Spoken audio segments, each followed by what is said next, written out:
Well, my family's been farming in Australia since the gold rush days, 1860. So it's about 5 generations of farmers, and it certainly gets into your blood. It's a lifestyle choice, and when you get a day like this, and I can wander around here and look at the history and the nature, it certainly makes it all worthwhile. Every now and again it's a bit frustrating. The creek over there, which has been dry for 6 months during the drought, and we had no water for the cattle, and now it's already flooded and knocked over some fences. So I guess in that sense you just take it as it comes, and every day brings a new challenge, but every day brings a new delight.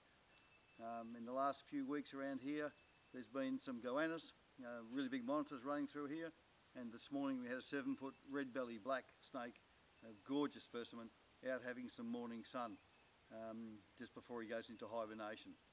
So we're surrounded by the things that please me and the things that relax me, so I can't complain too much other than lack of income, too much work. 100 hours a week is fairly standard, and every farmer in Australia that's doing this is doing it because it's in their blood.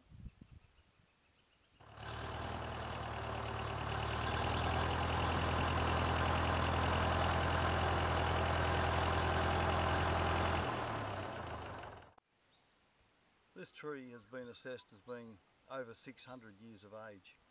So it's just unbelievable to think that where I'm sitting here today, this tree's been here for hundreds of years before white civilization in this country.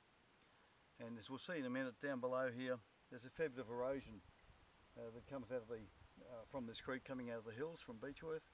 And this is a significant part of nature, and yet nature itself will eventually cause the demise of this tree. There's been 3 or 4 others along this cliff bank that have already fallen in the last 20 years alone since I've been here. So nature has a fairly cruel way about itself.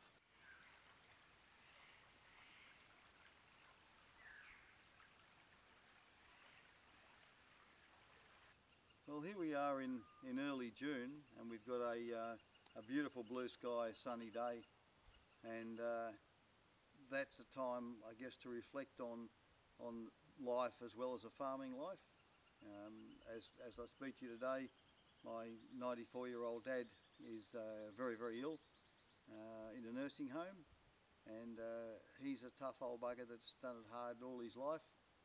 Went farming it from when he was born on his parents' farm at Glenrowan, and left home at 12 and went trapping rabbits.